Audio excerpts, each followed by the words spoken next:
Assalamualaikum warahmatullahi wabarakatuh. Perkenalkan, nama saya Intan Maulidia dengan NIM 2414010162. Di sini saya akan menjelaskan tugas tafsir dari surat Al-A'raf ayat 90 sampai 94. Yang pertama-tama itu saya akan membacakan ayatnya terlebih dahulu dan artinya. A'udzu billahi minasyaitonir rajim. Bismillahirrahmanirrahim. Wa qala al-mala'u alladziina kafaru min qaumi la in ittaba'tum syu'aban innakum idzal lakhasirun. Fa akhadhathumur rajfatu fa asbahu fi darihim jasimin.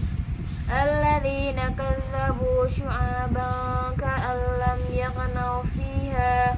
Alladzina kazzabu syu'aban kanu humul khasirin. Fatawalla anhum wa qala ya qaumi laqad ablaghtukum risalati rabbi wa nasahtu lakum fa kaifa asa 'ala qaumin kafirin. Wa ma arsalna fi qaryatin min nabiyyin illa akhadna ahlaha bil ba'sa'i wad dharra'i la'allahum yadarrun.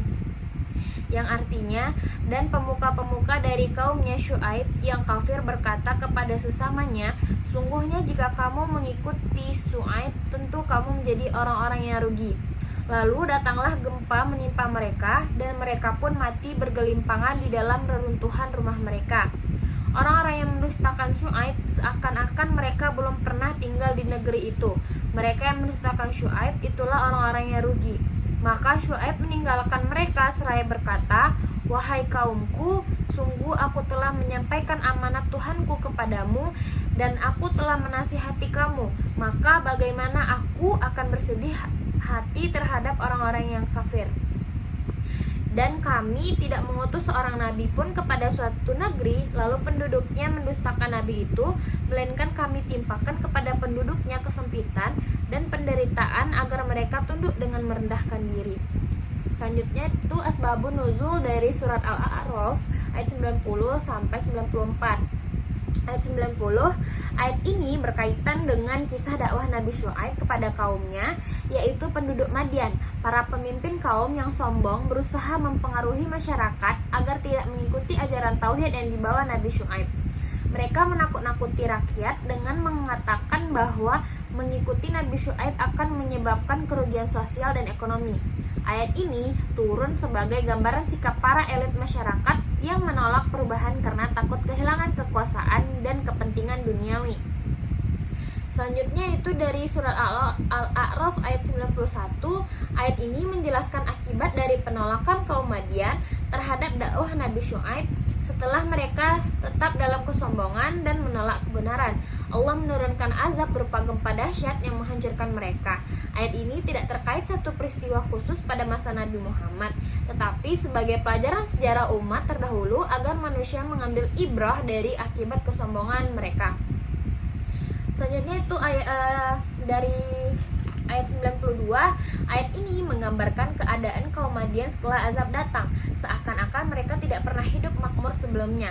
Ayat ini menegaskan bahwa kekayaan, kekuasaan, dan kemajuan ekonomi tidak mampu menyelamatkan suatu kaum apabila mereka menolak kebenaran dan melakukan kerusakan moral dalam masyarakat. Selanjutnya itu ayat 93. Ayat ini menjelaskan sikap Nabi Syuaib setelah kehancuran kaumnya.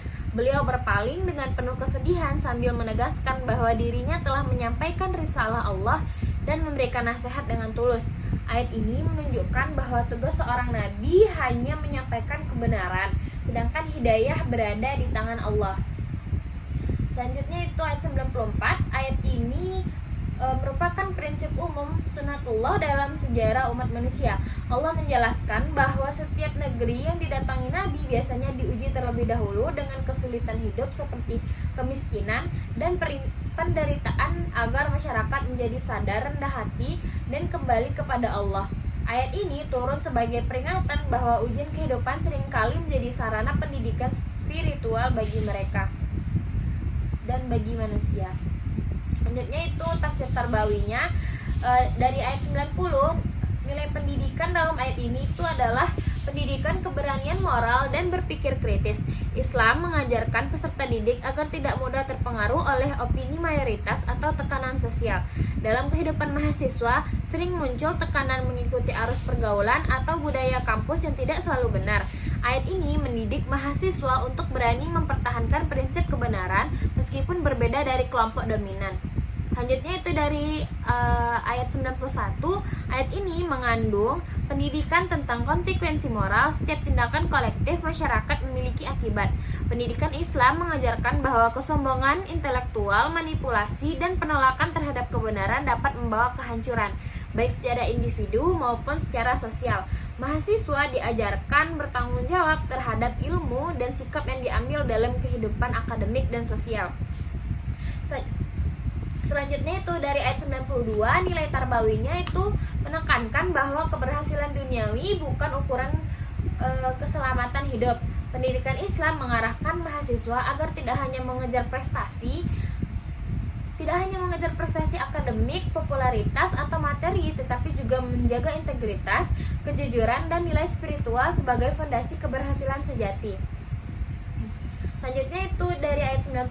Ayat ini mengajarkan bahwa pendidikan ketulusan dalam berdakwah dan mengajar. Seorang pendidik, guru, atau mahasiswa yang menyampaikan kebenaran tidak boleh putus asa ketika nasihatnya tidak langsung diterima.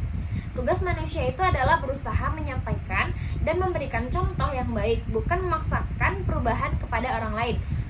Dan ayat yang terakhir, ayat 94, yaitu nilai pendidikan pada ayat ini adalah pendidikan kesabaran dan refleksi diri. Ujian hidup dipahami sebagai sarana pembinaan karakter dan peningkatan spiritual.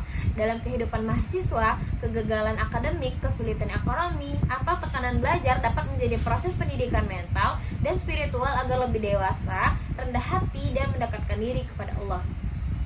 Mungkin sekian penyampaian dari saya. Mohon maaf apabila ada kesalahan. Saya akhiri, wabillahi taufiq wal hidayah. Wassalamualaikum warahmatullahi wabarakatuh.